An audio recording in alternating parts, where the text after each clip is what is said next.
years, even as the shares dipped down below the 1.2 times book value threshold during both January and February of this year, if you base it on a buyback price calculated on Berkshire's book value per share at the end of 2015, a number that had not yet been published when the stock did dip that low. Given your belief that Berkshire's intrinsic value continues to exceed its book value, with the difference continuing to widen over time, are we at a point where it makes sense to consider buying back stock at a higher breakpoint than Berkshire currently has in place? And would you ever consider stepping in and buying back shares if they did dip down below 1.2 times book value per share, even if that prior year's figure had not yet been released? Yeah. Greg, you mentioned that it sold below 1.2, and I don't think that's correct. I keep a pretty close eye on that, and it's come fairly close to 1.2, but I could almost guarantee you that it has not hit 1.2, or we would have done it. And I'd be happy to send you figures on any day that you might feel that it did hit the 1.2. Clearly, in my view, Charlie's view, the board's, the stock is worth significantly more than 1.2, but it should be worth significantly more, or we wouldn't have it at that level. On the other hand, we did move it up from 1.1 to 1.2 because we had acquired more businesses over time that were the differential between our carrying value and the book and the intrinsic value really had widened from when we set the 1.1. I have mixed emotions on the whole thing in that from strictly a financial standpoint and from the standpoint of the continuing shareholders, I love the idea of buying it at 1.2, which means I probably would love the idea of buying it a little higher than 1.2. On the other hand, I don't take, and it's the surest way of making money per share there is. I mean, if you can buy dollar bills for anything less than $1, there's no more certain way of making money. On the other hand, I don't particularly enjoy the actual act of buying out people who are my partners at a price that is well below what I think the stock is worth. So, but we will buy stock almost certainly. We don't make it a 100% pledge because there'd be a lot of ramifications to that. But the odds are extremely high that we would buy a lot of stock at 1.2 times or less. But we would do it in a manner where we were not propping the stock at any given level. And if it happens, it will be very good for the stockholders to continue. It is kind of an interesting situation, though, because if it's true that we will and are eager even from a financial standpoint to buy it at that price, it's really like having a savings account where if you take your money out as a dividend or as an interest payment on a savings account, you get $1, but if you leave it in, you're almost guaranteed that we'll pay you $1.20. I mean, why would anybody want to take money out of a savings account if they could cash it in what they left at 120%? So it acts as a backstop for ensuring that a no dividend policy results in greater returns than it would be if we paid out $1 and people got $1. If they leave $1 in, they're going to get at least $1.20, in my view. At least it's not a total guarantee, but it's a pretty strong probability. So would we increase that number? Perhaps if we run out of ideas, and I don't mean day by day, but if it really becomes apparent that we can't use capital effectively within the company in the quantities with which it's being generated, then at some point the threshold might be moved up a little because it could still be attractive to buy it. And you don't want to keep accumulating so much money that it burns a hole in your pocket. And it's been said actually that that a full wallet's a little like a full bladder, that you may get an urge very quickly to pee it away, and we don't want that to happen. But so far that hasn't happened, and we will look. If it ever gets to where we have $100 billion or $120 billion or something like that around, we might have to increase the price. Anytime you can buy stock in for less than it's worth, it's advantageous to the continuing shareholders, but it should be by a demonstrable margin. You can't. Intrinsic value can't be that finely calculated that you can figure it out to 4 decimal places or anything of the sort. Charlie? Well, you'll notice that elsewhere in corporate America, these buyback plans get a life of their own. And it's gotten quite common to buy back stock at very high prices that really don't do the shareholders any good at all. I don't know why people are doing it. I think it gets to be fashionable. It's fashionable, and they get sold on it by advisors. And that's true, too. Yeah, can you imagine somebody going out and saying, we're going to buy a business and we don't care what the price is? We're going to spend $5 billion this year buying a business, we don't care what the price is. But that's what companies do when they don't attach some kind of a metric to what they're doing on their buybacks. To say we're going to buy back $5 billion of stock, maybe they don't want to publicize the metric, but certainly they should say we're going to buy back $5 billion of stock if it's advantageous to buy it back. But they don't. If they say we're going to buy the XYZ company, they say we'll buy it at this price, but we won't buy it at 120% of that price. But I have very rarely seen Jamie Dimon is very explicit about saying he's going to buy back the stock when he's buying it below what he considers intrinsic value to be. But I have seen hundreds of buyback notices, and I've sat in boards of directors one after another where they voted buybacks, and basically and they said they were doing it to prevent dilution or something like that. It's got nothing to do with preventing dilution. I mean, if your dilution by itself is a negative, and buying back your stock at too high a price is another negative. So it has to be related to valuation. And as I say, you will not find a lot of press releases about buybacks that say a word about valuation. We're always behaving a lot like what some might call the Episcopal prayer. We prayerfully thank Lord that we're not like these other religions who are inferior. And I'm afraid there's probably too much of that in Berkshire, but we can't help it. Okay, station 9. Good afternoon, Mr. Buffett. Hi. My name is Sean Montgomery from Fort Worth, Texas. The Nebraska Furniture Mart's been open for about a year in Dallas. Right. I was just curious how sales have been, how they compare to your other stores, and what you think they'll be in the future. Thank you. It's our largest store in volume, but we had a problem there that we had in Kansas City, and we'll probably have every time we open a store. And we generate so much initial volume that we had a delivery problem. Like I say, it was worse in Kansas City when that was the first one we opened.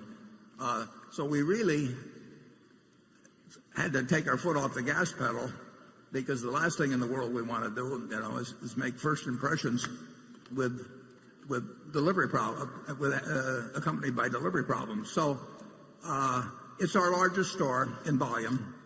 The deliveries have gotten far better. They actually are meeting our company standards that we have in Omaha.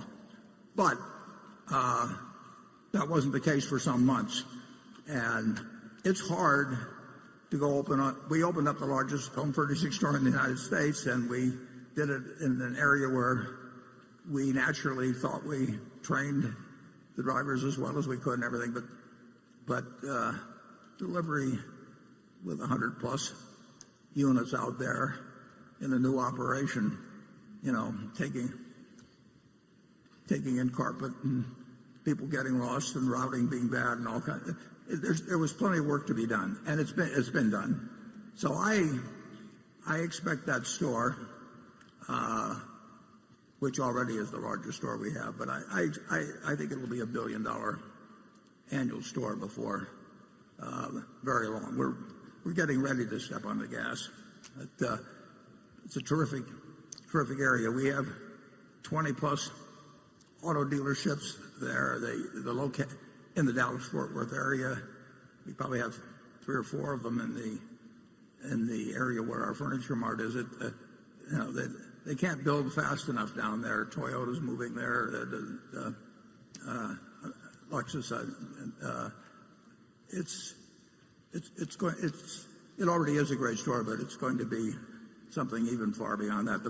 We've opened up about 4 food places so far. We got 4 or 5 more in the works, and they're doing terrific volumes. I'm starting to sound like Donald Trump here, tremendous, terrific, fantastic. I've never seen anything like it. Just wait till next year. I'll come back. I'll really be in shape then. It's doing well. We couldn't have picked a better area. We have over 400 acres that we were very fortunate in corralling a whole bunch of land, and we're bringing prices and variety like nobody's seen, and now we just got to bring delivery like nobody's ever seen. Okay, Carol. This question comes from Chris Gotcho of New York.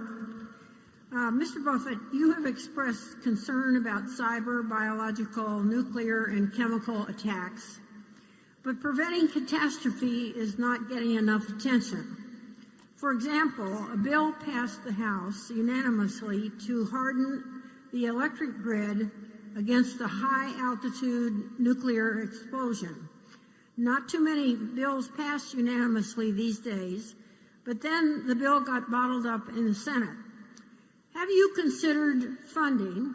Wouldn't it be a good idea for you to consider funding a lobbying and educational campaign to promote the public good in this area and counteract industry lobbyists who are often more interested in short-term profits?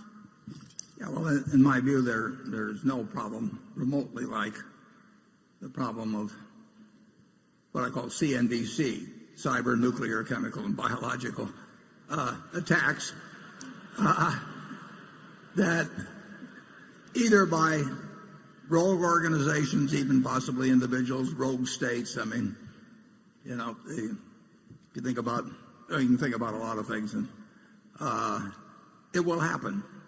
I think we've been both lucky and, frankly, the people have done a very good job in government, because government is the real protection on this, in not having anything since 1945. We came very, very close during the Cuban Missile Crisis, and I don't know what the odds were, but I do think that if there had been, I can think of many people that if they'd been in place of either Kennedy or Khrushchev, we would have had a very different result. And it's the ultimate problem. It's, as I put in the annual report, it's the only real threat to Berkshire's external threat to Berkshire's economic well-being over time. And I just hope when it'll happen, I hope when it happens that it's minimized. But the desire of psychotics and megalomaniacs and religious fanatics and whatever to do harm on others is a lot more when you have 7 billion people on Earth than when you had 3 billion or so, which is the case when I was born, less than 3 billion. And unfortunately, there are means of doing it. If you were a psychotic back far enough, you threw a stone at the guy in the next cave, and there was a sort of linear relationship of damage to psychosis. But and that went along, through bows and arrows and spears and cannons and various things. And in 1945, we unleashed something like the world had never seen, and that is a pop gun compared to what can be done now. So there are plenty of people that would like to cause us huge damage. And I came to that view when I was in my 20s, and in terms of my philanthropic efforts, I decided that that was one of 2 issues that I thought should be the main issue. And I got involved with all kinds of things like the Concerned You supported the Pugwash conference year after year after year, practically all by yourself. Yeah, Union of Concerned Scientists, and I've given some money to the Nuclear Threat Initiative that is going to create a sort of a Federal Reserve System, a bank to uranium that will take away some of the excuse for countries to develop their own highly enriched uranium. So, but it's overwhelmingly a governmental problem when you're dealing, and it should be, and I think it actually has been the top priority for president after president. It's not the thing they can go out and talk about every day, and they don't want to scare the hell out of everybody, and they also don't want to tip people's hands as to what they're doing. But being in the insurance business, you don't have to even be in the insurance business. You know that someday somebody will pull off something on a very, very, very big scale that will be harmful. Maybe the United States is probably the most likely place it happens, but it could happen in a lot of other places, and that's the one huge disadvantage to innovation. I mean, people. Warren, I think he also asked, why don't we, Berkshire, spend a lot more time telling the government what it should be doing and thinking? Well, I've tried telling people. Nobody disagrees with you on it. It seems sort of hopeless. I mean, they don't know what to do beyond what they're doing. And incidentally, they've done a lot of things. I mean, not all gets publicized, but and I think Kennedy and Khrushchev.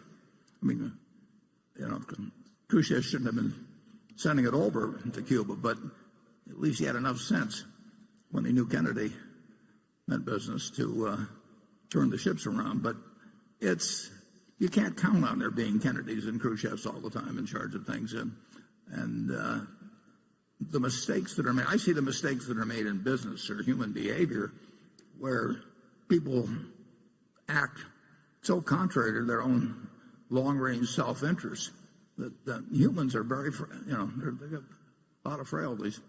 You can argue that if Hitler hadn't been so anti-Semitic, he could have kept a lot of scientists that might have gotten him to the atomic bomb before we did. But he drove out the best of his scientific minds, and fortunately. Imagine a guy stupid enough to think the way to improve science is to kick out all the Jews. It was the hero of the 20th century may have been Leo Szilard. I mean, Leo Szilard is the guy that got Einstein to co-sign a letter to Roosevelt and say, one side or the other is going to get this, and we better get it first. Basically, he said it much more elegantly than that. You can go to the internet and look up the letter, but we've both been good and we've been lucky. But if you remember post 9/11, people started getting a few envelopes with anthrax, and they went to the National Enquirer and Tom Brokaw and Tom Daschle. I can't remember. I mean, who knows what mind when you've got a mind that's going to send anthrax to people, how that decision making is made is just totally beyond comprehension. And that person did not end up doing a lot of damage, but the capability for damage is absolutely incredible. I don't know how Berkshire does anything about that. I don't know how to do it philanthropically. If I knew how to reduce the probabilities of the CNBC type mass attack, if I knew how to reduce the probability by 5%, all my money would go to that. No question about that. Maybe 1%. But hasn't it been true we haven't been very good at getting the government to follow any of our advice? Yeah, but this one's important.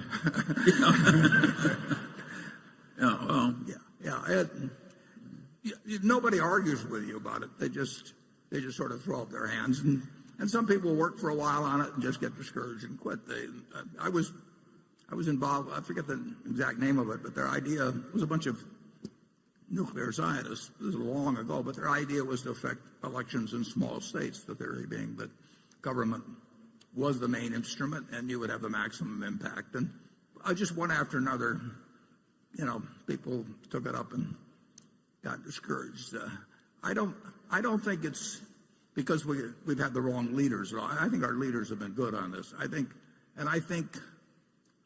that any candidate, I do not worry about the fact that either Clinton or Trump would regard that as the paramount problem of their presidency. But I just don't know. The offense can be ahead of the defense, and you can win the game 99.99% of the time, but eventually anything that has any probability of happening, will happen. I wish I could give you a better answer. Charlie, have you got any? I have no hope of giving a better answer. That's what they all say to me. Yeah. Jonathan. The Lubrizol lubricant additives business is one of your 6 largest non-insurance units, but there's been relatively little disclosure about its performance since it was acquired nearly 5 years ago. Can you please update us on how the core business has done and how the competitive landscape and end markets have evolved since it was acquired? I know the core business is not a growth business, but has the increase in miles driven helped their top line at all? Could you also talk about the performance of one or two of their more important bolt-on acquisitions, whether it be ChemTool, the pipeline flow improver company, Warwick, Weatherfield, or Lipotech? Yeah. The additive business, there's 4 companies in it, basically, and it's a no-growth but very good business, and we're the leader.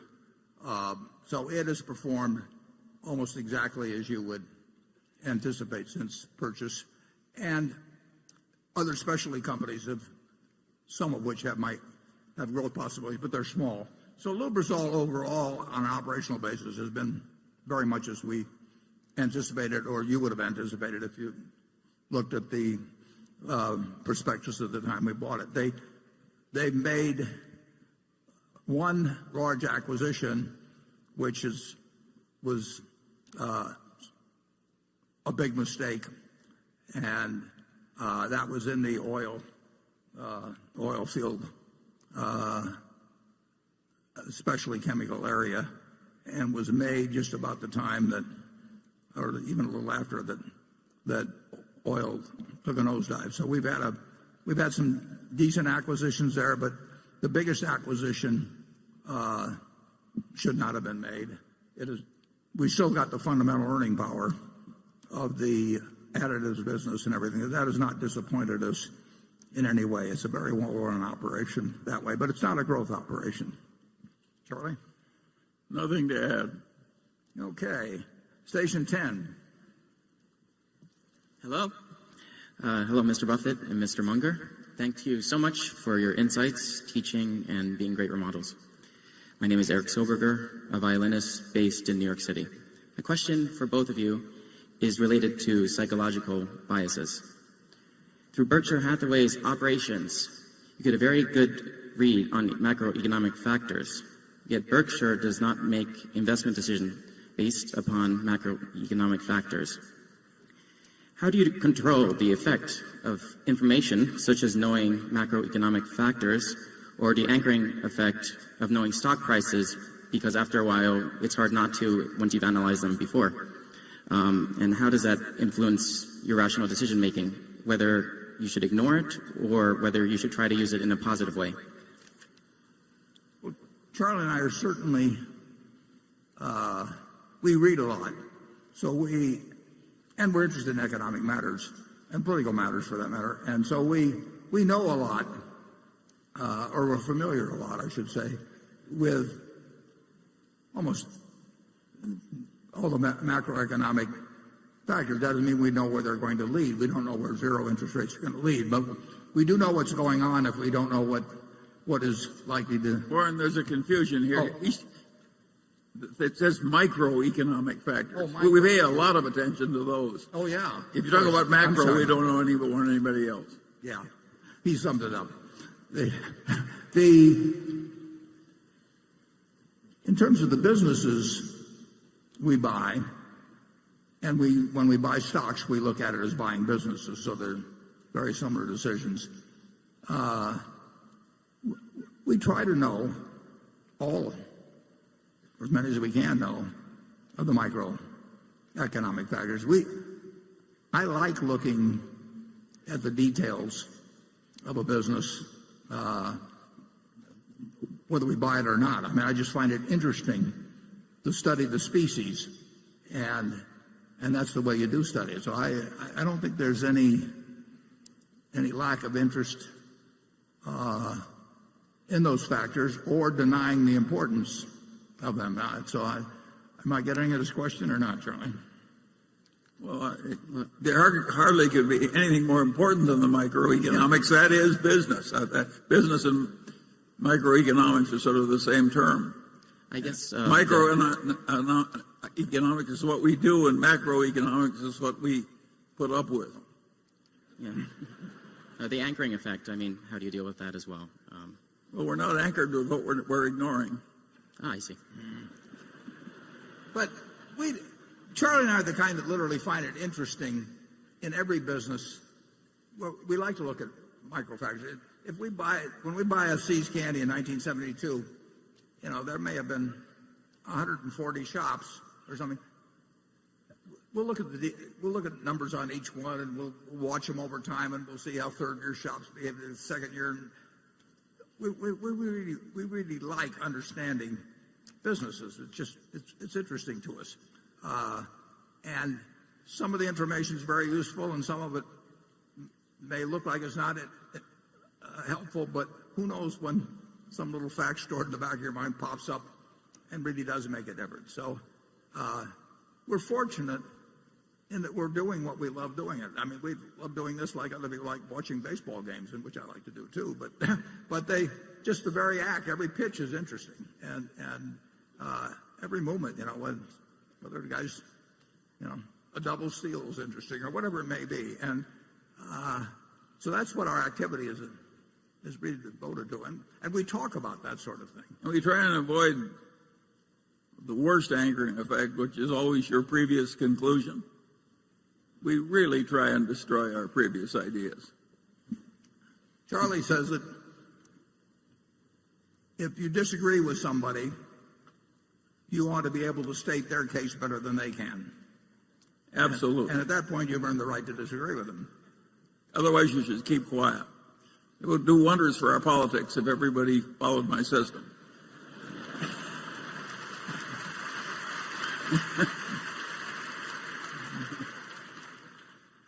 Okay, Becky. Warren, just a quick request. Would you please stop using CNBC as an acronym for mass destruction? What if I use NBCC? Then I've got a problem with Steve. This question comes from Matt Bandy in Dallas, Texas. He's asking about Seritage Growth Properties. He says, in December 2015, you filed a personal 13G evidencing a roughly 8% ownership position in the real estate investment trust Seritage Growth Properties, which to my knowledge is not paralleled as a Berkshire investment. Alternatively, in September 2015, Warren filed a personal 13G evidencing ownership in Phillips 66, which is paralleled as a Berkshire investment. My question is, how do you decide when making a personal investment for your own account versus an investment for Berkshire? I understand market cap and ownership sizing are the likely factors, but does it still not behoove him to invest for the shareholders' benefit in a company like Seritage that might have significant upside? And where are you putting your personal money to work? Right. I do not own a share, or never have owned a share of Phillips 66. I'm not sure where that person, what he's referring to. It may be that there's some way when the form is filled out that because I'm CEO of Berkshire, that on some line it imputes ownership to me or something. But the answer is I've never owned a share of Phillips. And Seritage is a real estate investment trust that had a total market value of under $2 billion when I bought it. And my situation is that I have about 1% of my net worth outside of Berkshire and 99% in it, and I can't be doing things that Berkshire does. So a Seritage with a $2 billion market cap is not really something that is of a Berkshire size. Plus, we've never owned a real estate investment trust, to my knowledge or my memory, in Berkshire at all. I mean, it's just not a. So I could buy that and not have any worry about a conflict with Berkshire. As a practical matter, my best ideas I hope they're my best ideas, are off limits for me because they go to Berkshire if they're sizable enough to have a significance to Berkshire. We will not be making investments unless it's something very odd. We will not be making investments in companies with a total market cap of a couple billion. Well, we're our present size. But so every now and then I see something that's sub-sized for Berkshire that I'll put that 1% of my net worth in, and the rest of the stuff is off limits, basically, unless Berkshire's all done buying something. Or is it? I own some wells that I bought a long, long time ago, and Berkshire was not interested in. I mean, we bought enough or something at the time, or maybe we didn't have money for investment, but I try to stay away from anything that could conflict with Berkshire. And if I'd been buying Phillips when Berkshire was buying Phillips, or prior, or subsequently, there could be a case where it'd be okay when we might have hit some limit. But the answer is I didn't buy any, and I've never owned any. Charlie? Well, part of being in a position like that we occupy is you really don't want conflict of interest or even the appearance of it. And it's been 50 or 60 years. When have we embarrassed Berkshire by some of us side conduct? Both of us have practically nothing of significance in the total picture outside of Berkshire. I've got some Costco stock. I'm the director of Costco. Berkshire's got some Costco stock. There are 2 or 3 little overlaps like that, but basically, Berkshire shareholders have more to worry about than some conflict that Warren and I are going to give it. We're not going to do it. It may sound a little crazy, and it's only because I can afford to say this, but I would much rather make money for Berkshire than for myself. I mean, it isn't going to make any difference to me anyway. I've got all the money I could possibly need and way more. And on balance, my personality, everything's more wound up in how Berkshire does than I am myself, because I'm going to give it all away. So I know my end result is 0, and I don't want Berkshire's end result to be 0. So I'm on Berkshire's side. Cliff?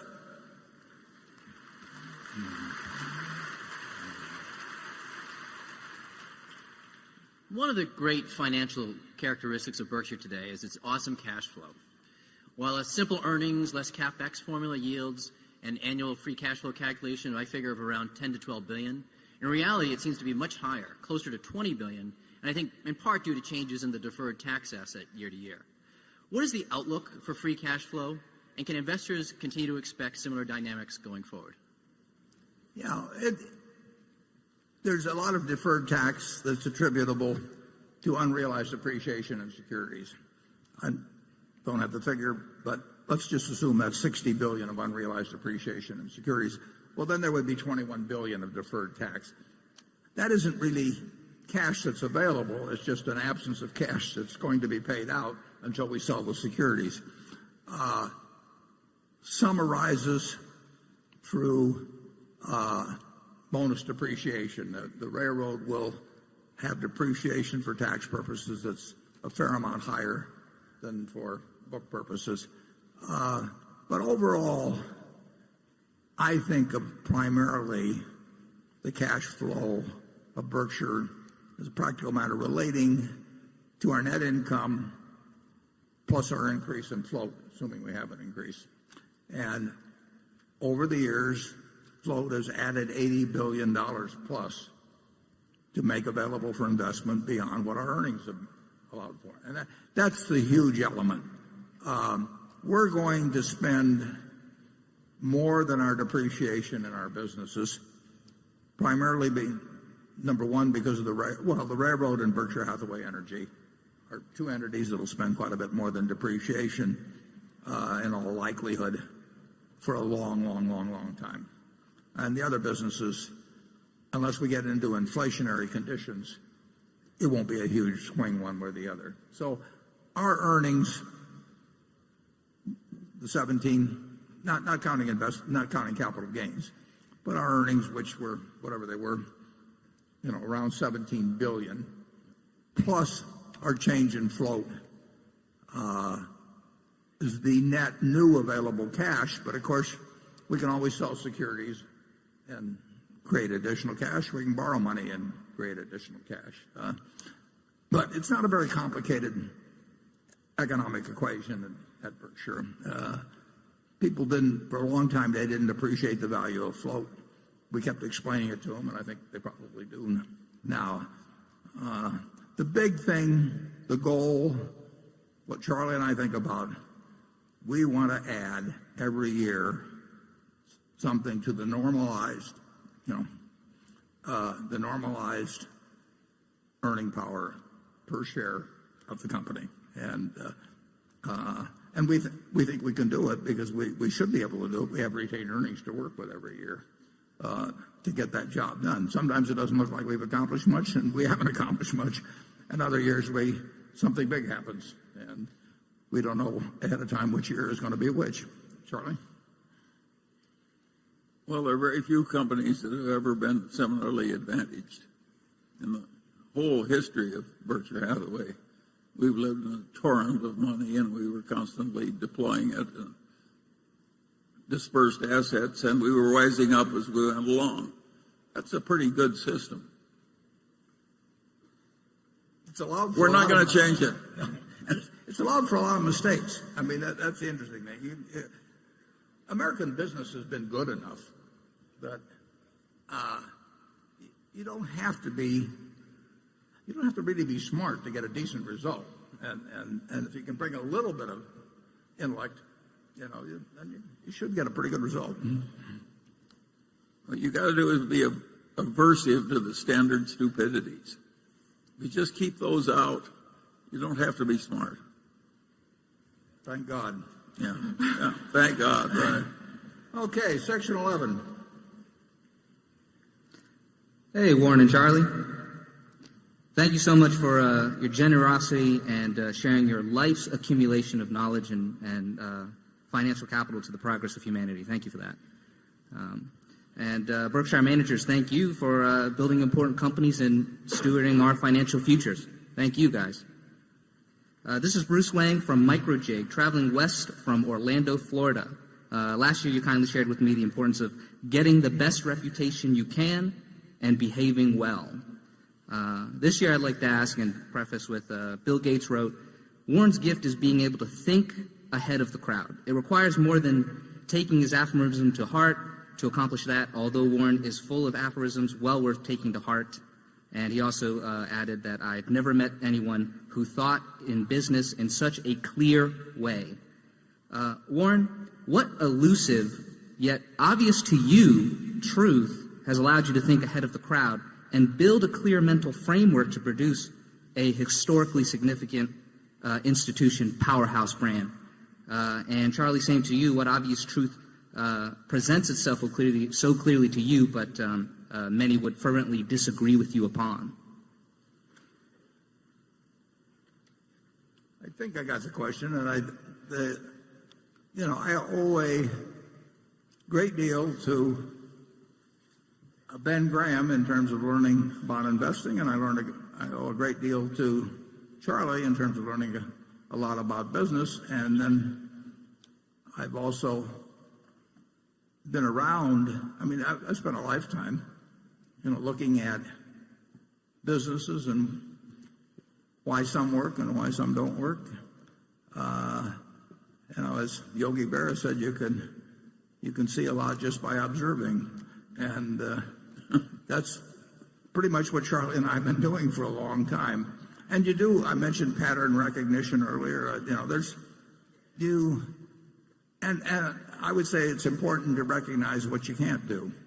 So we may have tried the department store business and a few things, but we've generally tried to only swing at things in the strike zone and our particular strike zone. And it really hasn't been much more complicated than that. You do not need, you don't need the IQ in the investment business that you need in certain activities in life. But you do have to have emotional control. I mean, we see very smart people do very stupid things, and it's fascinating how humans do that. Just take the people that get very rich and then leverage themselves up in some way that they lose everything. I mean, that they are risking something that's important to them for something that isn't important to them. Well, you can say you can figure that one out in first grade, but people do it time after time. And you see that constantly, self-destructive behavior of one sort or another. I think we've probably, and it doesn't take a genius to do it, but I think we've sort of avoided the self-destructive behavior. Charlie? Well, there's just a few simple tricks that work well, and particularly if you've got a temperament that has a combination of patience and opportunism in it. And I think that's largely inherited, although I suppose it can be learned to some extent. Then I think there's another factor that accounts for the fact that Berkshire's done as well as it has, is that we're really trying to behave well. And I had a great-grandfather, when he died, the preacher gave the talk, and he said, none envied this man's success so fairly won and wisely used. Now, that's a very simple idea, but it's exactly what Berkshire's trying to do. There are a lot of people who make a lot of money, and everybody hates them, and they don't admire the way they earn the money. And I'm not particularly admirable at making money running gambling casinos. And we don't own any. And we've turned down businesses, including a big tobacco business. So I don't think Berkshire would work as well if we were just terribly shrewd, but didn't have a little bit of what the preacher said about my grandfather Ingham. We want to have people think of us as having won fairly and used wisely. It works.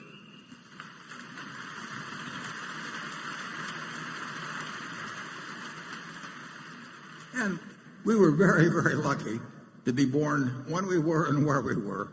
And I mean, you could have dropped us at some other place in time or some other part of the world, and things would have turned out. And think of how lucky you were to have your Uncle Fred. Warren had an uncle who was one of the finest men I ever knew. I used to work for him, too. A lot of people have terrible relatives. That's not an unimportant point. Just yesterday, we had a meeting of all my cousins and a whole bunch that we just get together at annual meeting time. There are probably 40 of us or 50 of us there. And they were pulling out some old pictures. And I had 4 aunts. They were all in these pictures. And every one of them, I mean, you were so lucky if you had one like that. And I had 4. I mean, they just were, in every way, they reinforced a lot of things that needed some reinforcement in my case. I wish you'd had a couple more. But we'd be doing even better. But he mentioned my Uncle Fred, but my Aunt Katie worked in the store, too. My Aunt Alice worked in the store. And you just couldn't have been around better people. I think Charlie would agree with that. Yeah, well, we were very lucky. Yeah. My grandfather was a little tough, however. Tell him what my grandfather used to do when he paid you on Saturday, Charlie. Well, that was very interesting. Warren's a Democrat, but he came from different antecedents. I worked for his grandfather, Ernest, and he was earnest. And when they passed Social Security, which he disapproved of because he thought it reduced self-reliance, and he paid me $2 for 10 hours' work. There was no minimum wage in those days on Saturday, and it was a hard 10 hours. At the end of the 10 hours, I came in, and he made me give him 2 pennies, which was my contribution to Social Security. And he gave me 2 $1 bills and a long lecture about the evils of Democrats. And the welfare state and the lack of self-reliance, and it went on and on and on and on. So I had the right antecedents too. I had Ernest Buffett telling me what to do. Okay, enough family history. I haven't overstated that, have I? No, you haven't overstated it at all. No. You can't believe it, people. And he thought he was doing his duty by the world to do that. But we were lucky that the people we were around when we were young, we were very lucky. Andrew? Warren and Charlie, you're famous for making a deal over a day or two with nothing more than a handshake. You pride yourself on the small overhead of doing the diligence mostly yourself. Other successful acquisitive companies use teams of internal people, outside bankers, consultants, and lawyers to do diligence, often over many months, to assess deals. Speed may be a competitive advantage. You've done some amazing deals. But does your diligence process also put us at greater risk? And if you're ever gone, how would you recommend Berkshire change how we approach deal making? Yeah, I get that question fairly often, often from lawyers. In fact, we talked to Munger Tolles, the law firm, and that was one of the questions I got, why we didn't do more due diligence, which we would have paid them by the hour for.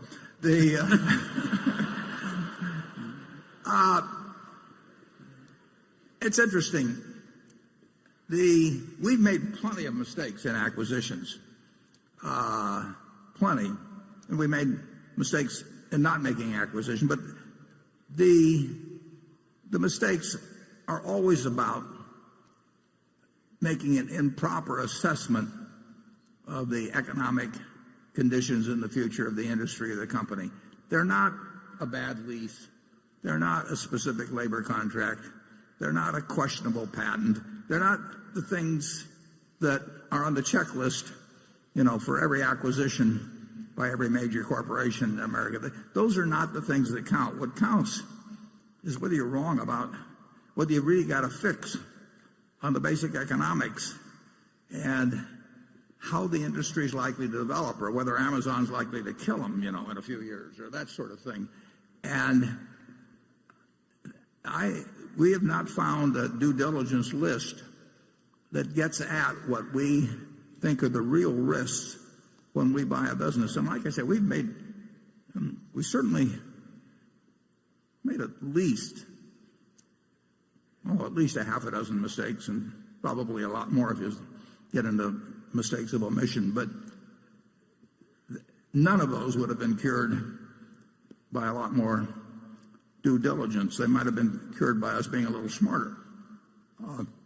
It just isn't the things that are on the checklist that really count. Assessing whether a manager who I'm going to hand $1 billion to for his business, and he is going to hand me a stock certificate, assessing whether he's going to behave differently in the future in running that business than he has in the past when he owned it.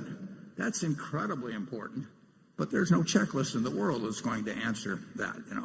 So if we thought there were items of due diligence, and incidentally there are a few that get covered. I mean, you want to make sure that they don't have twice as many shares out as you're buying or something of the sort. But if we thought there were things that we were missing that were of importance in assessing the future economic prospects of the business, we would, by all means, drill down on those. But the question of, when we bought Seas, they probably had 150 leases. When we buy Precision Cash Parts, they have 170 plants. There's going to be pollution problems at some place, and that is not what determines whether a $32 billion acquisition is going to look good 5 years from now or 10 years from now. And we try to focus on those things. And I do think it probably facilitates things with at least certain people that our method of operation does cut down. You get into squabbles on small things. I've seen deals fall apart because people start arguing about some unimportant point, and their egos get involved, and they draw lines in the sand and all of that. I think we gain a lot when we start to make a deal, it usually gets done. Charlie? Well, you stop to think about it, business quality usually counts on something more than whether you cross the T in some old lease or something. And the human quality of the management who are going to stay are very important. And how are you going to check that? As by due diligence, And I don't know anybody who's had a generally better record than Berkshire in judging business quality and the human quality of the people who are going to lead the business after it's acquired. And I don't think it would have improved at all by using some different method. So I think the answer is that, for us at least, we're doing it the way we should. Negotiations that drag out have a tendency, they're more likely to blow up for some reason. I mean, people, they can get obstinate about very small points, and it's silly to be obstinate, but people get silly sometimes. So I like to keep things moving. I like to show a certain amount of trust in the other person, because usually trust comes back to you. But the truth is there's some bad apples out there, and spotting them is not going to come from looking at documents. You really have to size up whether that person who's getting a lot of cash from you how they're going to behave in the future, because we're counting on them, and that assessment is as important as anything involved. We know all the figures and everything going in, and we know what we'll pay, and so we don't want things to get gummed up in negotiations. And I'm perfectly willing to lose small points here and then on the deal if I have the deal on the right terms. I don't believe in making and Tom Murphy taught me this. I mean, you just don't try and win every point. It's a terrible mistake. But you make a decent deal, and if you find something that bends a little different some way, that's okay. If you think it's bad faith and it gives an indication of the character of the person you're dealing with, then you got another problem, and you're lucky if you find that out early. Charlie, any more? How many people who in this room who are happily married carefully check their spouse's birth certificate and so on? My guess is that our methods are not so uncommon as they appear. Yeah. I'll think about that. Okay, Greg. Warren, the announcement earlier this month that Ajit Jain would be taking over responsibility for all of Berkshire's reinsurance efforts once Tad Montross retires from General Re has raised some questions about not only the change in leadership structure, but succession planning. Given the state of the reinsurance market, it makes sense to have Ajit overseeing both businesses, especially if the pricing environment is expected to be difficult for another 10 years, and there are duplicative efforts that can be streamlined.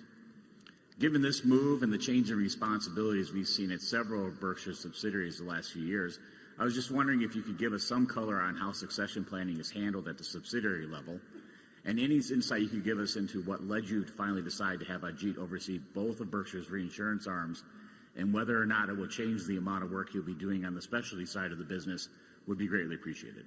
Yeah. Well, Tad Montross, after 39 years, has done an absolutely sensational job for Berkshire. Originally,